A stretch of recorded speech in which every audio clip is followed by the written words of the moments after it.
But Yeah, that's a good point. actually, I started to listen to that stuff a lot, and this kind of comes back to when I worked in the factory.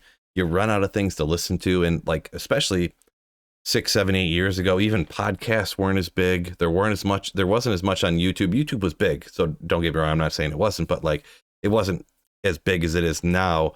So I just ran out of the creators that I like to listen to, and I like I mentioned before, way back like an hour and a half ago now. But when I played like Elder Scrolls and those other games, I started. I don't know if you ever played Fallout before. Have you ever played the Fallout games before? I've never played. No. Okay, well, pretty much it takes place in like a post-apocalyptic world, as Right. if nuclear bombs went off in like the 50s, Mhm. like in the whole like nuclear bomb threat scare and stuff, World War II or whatnot. And so all the music in the game is old music.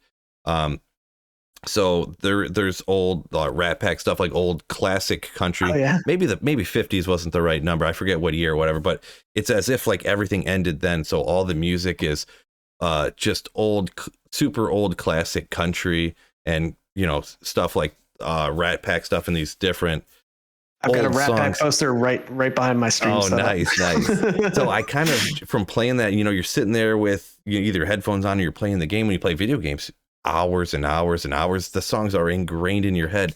So I started listening to them at work, and then it's like you look up that one song and hit play, and then it rolls into the next and the next and the next, and all of a sudden you're like oh, pushing the buttons. Whoop, whoop, whoop. Yeah. So yeah, I love that.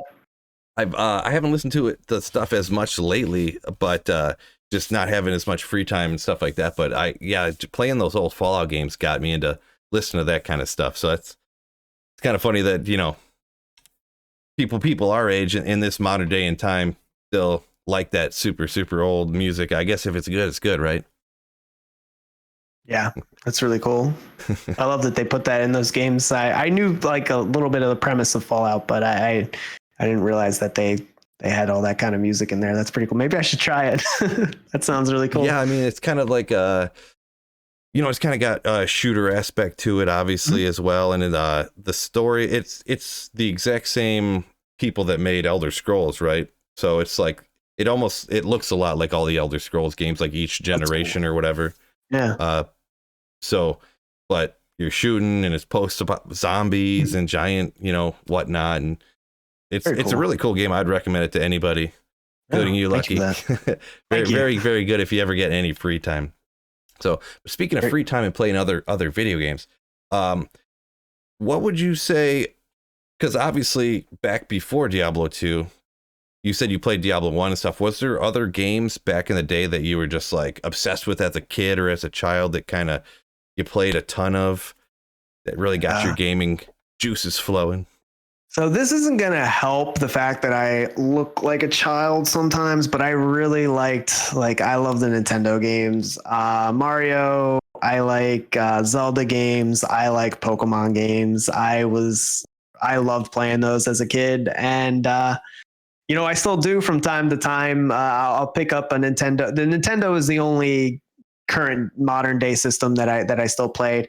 I'm not going to say I didn't play a ton of Halo 1 through 3. Like I binged those games. I was playing those games all the time. Call of Duty 4 was probably the most unhealthy relationship I had with a game, I would say. But since Call of Duty 4, I don't really pick up too many first-person shooters. I played a little bit of Borderlands because I got recommended that game, and I thought it was an interesting take on a first-person shooter and combined it with a franchise that I like. So that's why I brought it up previously. But those are like, I've really liked Nintendo games, and people, like, you know, they're not the most graphically intensive. They don't have the biggest budgets, but there's something about nostalgia for me. I don't have a lot of time to play video games, so I get stuck on the nostalgia games, and Diablo 2 is one of them. Honestly, like Diablo 2 is one of the nostalgia games. It brings me back to a time when, you know, I just loved playing video games. I was always big on video games growing up, and they still remind me of those times and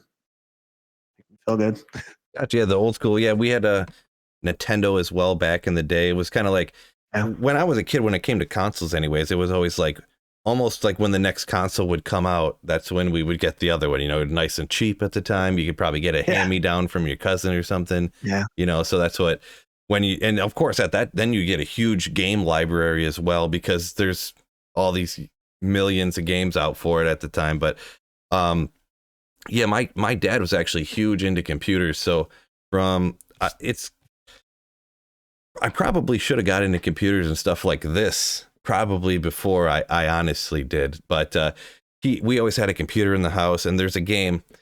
You don't have to play it, but you got to Google it one time, Marath's World, and look at it. I don't have my podcast set up good enough right now to have it pulled up, but it was one of the first games I remember playing, and it's just like, the monsters are all these bright colors and everything, and you would it was like you would move. It was almost like I've never played D&D, but I've seen it described in movies and games where it's like, turn-based. Essentially, you would move forward, and then a monster would like move left or right, and then it would like freeze, So then you'd move, and then if the monster got next to you, you'd hit the F button to fight, and then it'd be like you swung and did 7 damage. It attacked and did 9 damage. You're like, oh, geez, like F. You missed, and it did 7 damage. You're like, oh, no. And then you'd have to decide what your next move would be. So yeah, it was almost like one of those turn-based tabletop type of games, but it was, obviously a PC game. It was like came out in like 90, right? Yeah. Big old floppy, the actual floppy disk. Yeah. That was probably one of the first games that really took a lot of my time or whatever. It was the closest thing to RPG at the time that I'd ever played. Obviously, the Duke Nukem and the original one, Duke Nukem 1 and 2, even before 3D came out, Wolfenstein, Doom, and all that stuff. We always had a computer, always had these games for whatever reason, So yeah, I was kind of into computers and stuff like that. Yeah, it was, man, I almost couldn't pinpoint the first time video game wise, whether it's Oregon Trail or there's this one Odell Lake where you'd like eat other fish. Like it was crazy back in the day, the games that there was. But did you ever play I forgot to mention these, but I didn't think of computer games until you mentioned it. I liked a lot of like the RTS games, so like Warcraft 1 and 2 and Command and Conquer, like that series. I remember really liking growing up. All right, yeah, I played Warcraft. I played just a little bit, but that was one that I only ever played single player. Like there was a competitive online, I think maybe for the second, I don't know if it was for the first one or maybe it was just the second one, I can't remember, but I went to play online and it was like I just get slaughtered, and I was like, "What? That's not for me." I don't even know what's going on. Like single player Warcraft, in online Warcraft, not the same, the same at all. But I dabbled just a little bit. Got it. So cool. the other one you mentioned, what was the other one you mentioned there? I can't. Command and Conquer. It's kind of like a StarCraft kind of game, RTS, and I don't know. It was a series that I remember really liking growing up. For whatever reason, when you asked, my head directly went to like console games, but I'm trying to think of the PC games besides Diablo that I've played, and I definitely those took up a lot of my time. I never played online Warcraft. I remember seeing. I had friends growing up that were from Korea actually, and they came over to my house and we played StarCraft. I showed them, I have StarCraft. They're like, oh, I used to play this game all the time. I'm not allowed to play anymore. And I watched them play, and it's just like Warcraft, the same style of game. They were so good at this game, and I said to myself, I will never be as good. I don't understand what's going on. They're clicking so many actions, so many steps all at once, and I'll never be as good. So I never ventured into online play in any of those. And I also never played like a lot of people that play Diablo also played like World of Warcraft. I never got into those. That's a completely different type of game. But I had mentioned on the call, and it sounded like you were the same.